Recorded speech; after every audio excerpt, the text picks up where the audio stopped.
Can we see Allah? Objectives. 1. To learn Allah cannot be seen or imagined. 2. To compare the Islamic teaching on seeing God with the Judeo-Christian teachings. 3. To understand the request of Moses to see Allah. 4. To learn whether Prophet Muhammad, may the mercy and blessings of Allah be upon him, saw Allah or not. 5. To consider visions of God and spiritual experiences. 6. To learn about seeing Allah in the afterlife. Arabic terms. Salah, the Arabic word to denote a direct connection between the believer and Allah. More specifically, in Islam it refers to the formal 5 daily prayers and is the most important form of worship. Sunnah. Sunnah has several meanings depending on the area of study, however the meaning is generally accepted to be, whatever was reported that the Prophet said, did, or approved. Hadith, plural, a-hadith, is a piece of information or a story. In Islam it is a narrative record of the sayings and actions of Prophet Muhammad and his companions. The human mind is a true marvel, but in certain areas it is limited. Allah is different from anything the human mind can think of or imagine. Therefore, if the mind tries to picture Allah, certain aspects will be ambiguous and open to indefinite interpretation. Nevertheless, it is possible to understand the attributes of Allah which do not require making any mental pictures. For example, one of Allah's names is Al-Ghaffar, which means oft-forgiver.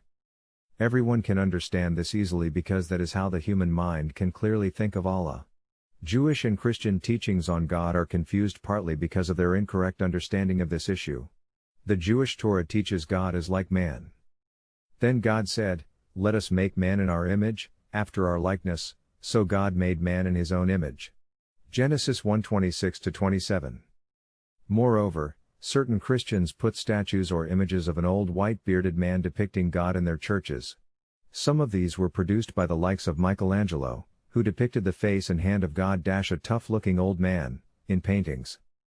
Rendering images of God in Islam is an impossibility, and amounts to disbelief, as Allah tells us in the Quran that nothing resembles him. There is nothing like him, but he is all-hearing, all-seeing. Quran 42:11.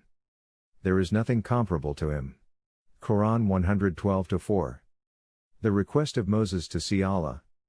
Eyes cannot grasp Allah, he tells us in the Quran, vision cannot grasp him, but he has grasped his overall vision. Quran 6-103. Moses, to whom God spoke and gave great miracles, was chosen by Allah to be his prophet. It is said, that Moses thought that, since Allah used to speak to him, he might be able to actually see Allah if he asked. The story is in the Quran, where Allah tells us what happened, and when Moses arrived at our appointed time and his Lord spoke to him, he said, "My Lord, show me, yourself, that I may look at you."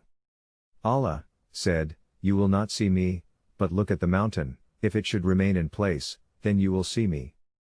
But when his Lord appeared to the mountain, he rendered it level, and Moses fell unconscious. And when he awoke, he said, "Exalted are you. I have repented to you, and I am the first of the believers."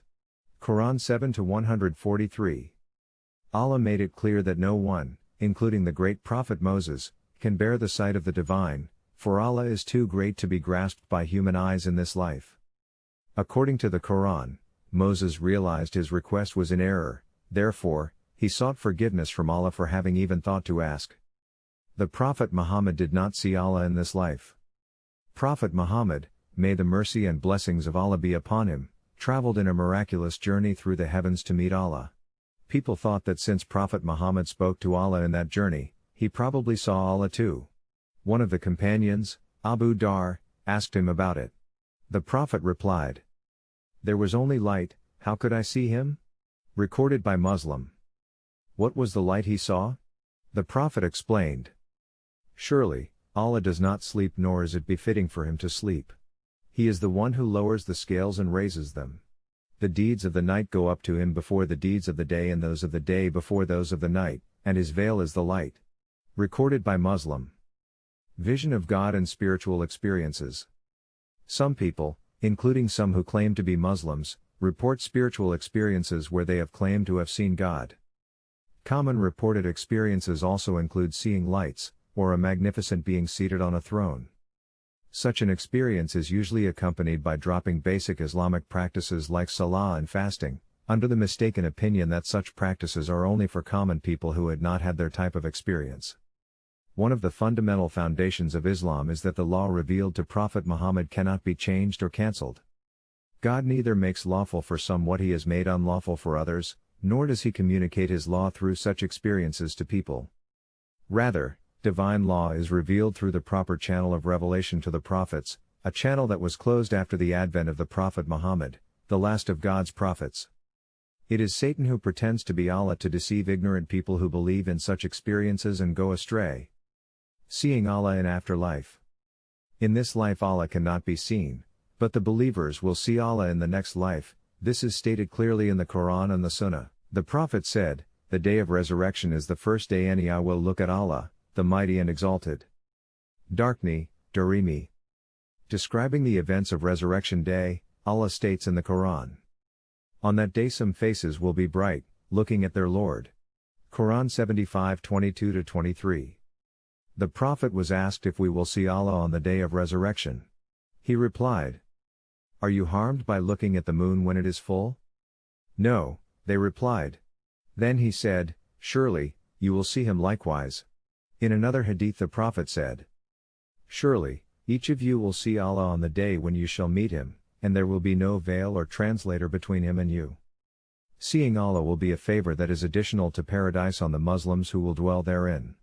As a matter of fact, the joy of seeing Allah for a believer will be greater than the joys of paradise combined together. The unbelievers, on the other hand, will be deprived of seeing Allah, and this will be greater punishment for them than all the pain and suffering of hell combined together.